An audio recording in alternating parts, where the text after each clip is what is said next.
If you are under the age of 18, click off now.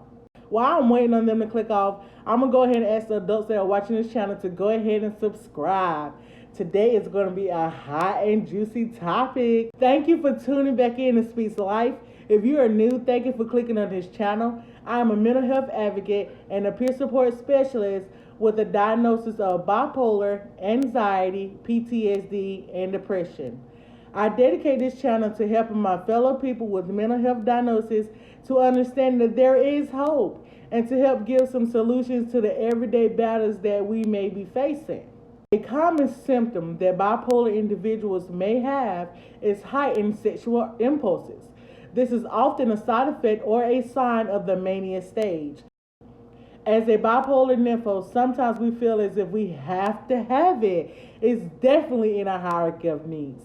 Many of us do not know how common this is in the bipolar community and are scared to talk to our doctors or therapists in fear of being judged or shamed. Well, don't be. Doctors and therapists are well aware of our sexual urges and impulses that we are experiencing. So let's talk about it today.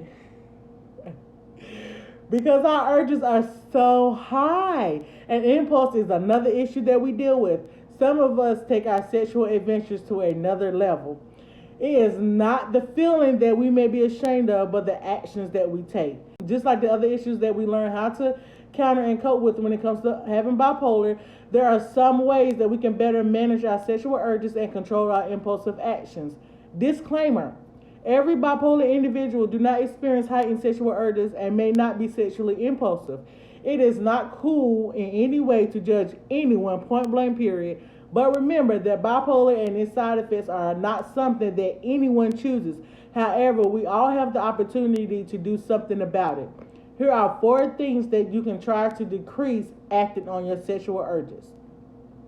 Number 1, knowing and understanding your triggers.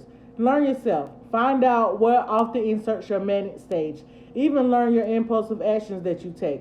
Once you do this, you can first find the best way to manage and cope with your sexual urges and may prevent yourself from going into that stage by avoiding possible triggers. You have a better chance of changing a behavior once you evaluate why you're doing it. Try to get comfortable talking to your doctor and your therapist so they can help you to further identify your patterns and help develop a doable plan of care that you can work with and stick to. Number 2, take and change your medicines. Medicine can help with impulsive urges. It will help you not swing from one extreme polar to the next.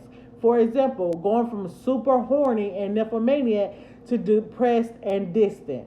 Medicine can help put you somewhere in the middle. This way, you won't feel deprived or as horny because your gaps in sexual encounters won't be so far in between. We sometimes can't get enough because we just went through a depressive stage where it was undesirable. Also, the side effects of your medicines may be contributing to your hypersexuality instead of suppressing it. So please watch that. Number 3, limit temptation. Since we are really honest with ourselves, we know that any leeway that we get sexually can turn into a big old freak fest. No, I'm just joking. But in all seriousness, if we know that we are sexually impulsive, then going out for drinks with a hot guy or girl during our mania stage may be too much for us to handle. Instead, try to avoid potential temptation. Speaking of temptation, number 4, limit or eliminate drugs and alcohol. Drugs and alcohol only heightens our sexual urges. Drugs and alcohol can affect our brain's chemicals, further throwing off our mental stability. In a manic stage, we are most likely not using our logical or wise mind to make decisions. So adding fuel to the fire by ingesting drugs and alcohol almost instantly take away any control that we may have had. Bonus: if you don't trust yourself, you can try these tricks. Number 1, wear unappealing undergarments. You know, your granny panties, the ones that got holes in them, your period draws, whatever you got to do. Number 2, as soon as you get an urge, you look at some images of sexual transmitted diseases. I know it, but it works. Number 3, have a tag-along friend if you go out. Make sure you pick the one that won't let you out of their sight no matter what. Number 4, try masturbation. Discreetly, of course, and during appropriate times, but as much as you need to. If you must have sex, strap it up. No matter what. No excuses. Please like, share, comment, and subscribe.